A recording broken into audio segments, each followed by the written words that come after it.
كل سنة وانتم طيبين ورمضان كريم. وبمناسبة رمضان تعالوا نعمل اختراع المدغدغة.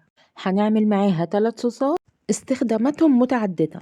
ده نص كيلو كنافة متفرط. بعد 10 دقايق هنكسر الكنافة بإيدينا ونضيف عليها نص كوباية سمنة سايحة. بعد كده بنغلف الكنافة بالسمنة كويس ما بين ايدينا، بنفركها كده كأننا بنعمل لها عملية بس.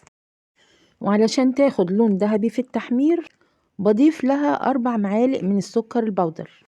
بعد كده بوزع الكنافة في صينية تكون واسعة.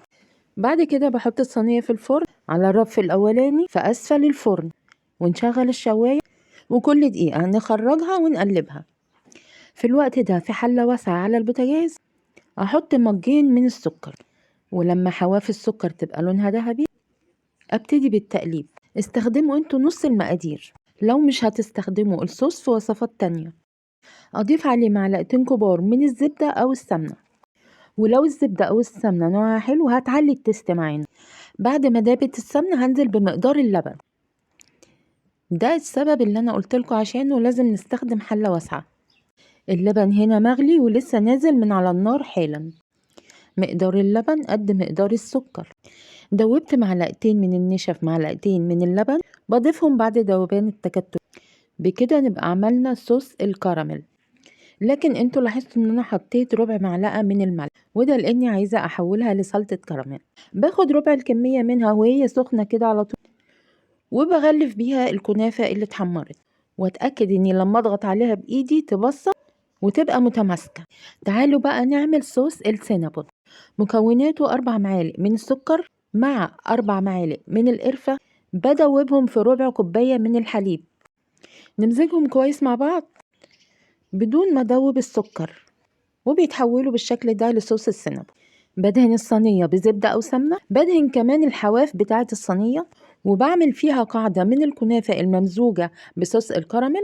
وعلشان قوامها يكون متماسك بحط عليها كيس تلاجة، وبضغط بصينية مقاسها أو مج أو أي حاجة تقيلة. بعد ما تبقى بالشكل ده أوزع عليها صوص السينابون اللي عملناه مع بعض. لو لسه مشتركتوش في القناة يشرفني وجودكم على قناتي، وتفاعلكم مع الفيديوهات بيدعم القناة. صوص السينابون هنا بيتغلغل ما بين ذرات الكنافة وبيديها طعم غاية في الروعة. بنغطي طبقة السينابون بقى بكمية الكنافة اللي اتبقت، وبنفس تكنيك الضغط بنساوي سطح الكنافة.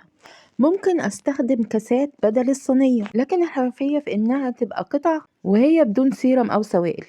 الصوص الثالث في الوصفة هو اللبن المحلى المكثف. مكوناته بالتساوي: كوبايتين من الحليب البودر، كوبايتين من السكر الحبيبات، اضيف عليهم كوبايتين من الحليب المغلي، ومعلقة زبدة او سمنة كويسة، ولمدة 3 دقايق نضربهم في الخلاط لحد ما القوام يبقى بالشكل ده. هنا سأسكت قليلا. شايفين قوام سلطة الكراميل؟ ممتاز. وكمان قوام الحليب المحلى المكثف ممتاز جدا. زينت نص سطح الكنافة بسلطة الكراميل، وزينت النص التاني بالحليب المحلى المكثف، وعلى الفاصل بتاعهم وزعت سوداني مجروش، وهسيبها لمدة ساعة على الأقل في التلاجة.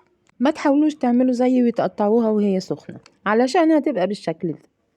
لكن عايزة اقول لكم طعمها بجد جديد واختراع. ما تنسوش تحطوا لايك للفيديو وتجربوا المدغدغة.